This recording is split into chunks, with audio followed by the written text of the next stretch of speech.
4 दिवसीय भूख हड़ताल पर बैठे रेल कर्मी, रेल कर्मचारी पुरानी पेंशन बहाली को लेकर सोमवार से 4 दिवसीय भूख हड़ताल पर बैठ गए हैं।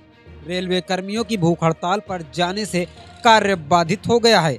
सोमवार को Northern Men's Railway Union Sultanpur के मंडल अध्यक्ष कामरेड आसिम सज्जाद की मौजूदगी में रेलवे कर्मचारी पुरानी पेंशन बहाली को लेकर भूख हड़ताल पर रेलवे स्टेशन के सामने ही बैठ गए।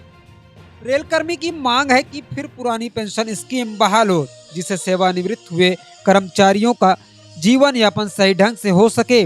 शाखा मंत्री के एससी द्विवेदी ने बताया कि भूख हड़ताल में Northern Men's Railway Union, All India SC/ST association, OBC association, राज्य कर्मचारी महासंघ के पदाधिकारी सदस्य शामिल हैं। सभी कर्मी हड़ताल पर नहीं है, क्रमशः अवकाश लेकर अलग अलग दिन लोग शामिल होंगे। इससे कार्य भी प्रभावित नहीं होगा। रेल कर्मियों की मांग है कि पहले की तरह आखिर वेतन का 50% मिलने वाली पेंशन सुविधा बहाल हो। 11 जनवरी तक भूख हड़ताल चलेगी। 15 जनवरी को पुरानी पेंशन बहाली को लेकर नई दिल्ली में बैठक होगी। बैठक के निर्णय के मुताबिक आगे की रणनीति बनाई जाएगी।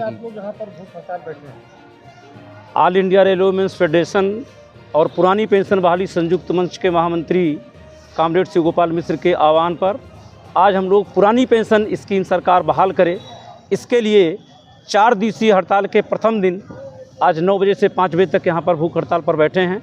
और हम लोगों की भारत सरकार से मांग है कि हमारी जो पुरानी पेंशन थी, जिसमें हमको एक गारंटेड पेंशन मिलती थी, वो पुरानी पेंशन हमारी बहाल की जाए। अगर आपकी पेंशन बहाल नहीं होती है भूख हड़ताल करने के बाद भी, तब आप क्या करेंगे? आपने जैसा कि पहले भी देखा है, वर्ष 2023 हम लोगों के लिए पुरानी पेंशन स्कीम बहाली के लिए संघर्षों का वर्ष था। साल के 12 महीने हम लोगों ने पुरानी पेंशन स्कीम बहाल करने के लिए सरकार को उसके ऊपर दबाव बनाने के लिए, चेतावनी देने के लिए तमाम तरीके के कार्यक्रम चलाए। चाहे वो धरने का कार्यक्रम था, चाहे प्रदर्शन का कार्यक्रम था, चाहे वो लखनऊ में हुंकार रैली के माध्यम से सरकार को चेतावनी देने का काम था। और 10 अगस्त को हम सभी लोगों ने मिलकर के दिल्ली के रामलीला मैदान में 2 लाख से ऊपर कर्मचारियों को इकट्ठा करके सरकार को चेतावनी देने का काम किया। उसके बाद सरकार कुछ चेती और उसने कैबिनेट सेक्रेटरी की अध्यक्षता में एक कमेटी बनाने का काम किया, जो कि NPS के मुद्दे पर विचार कर रही है। परंतु उस कमेटी का भी जैसा कि रुझान है, वो पुरानी पेंशन स्कीम बहाल नहीं करना चाहती है। और हम लोग अपने इस भूख हड़ताल के माध्यम से सरकार को यह चेतावनी देने का काम करते हैं कि हमारी पुरानी पेंशन कर्मचारियों की कोई भीख नहीं है, वो हमारा अधिकार है। जो हम लोग 30 साल 32 साल सेवा करते हैं, उसके बदले में हमको बुढ़ापे में दिए जाने वाला एक योगदान है।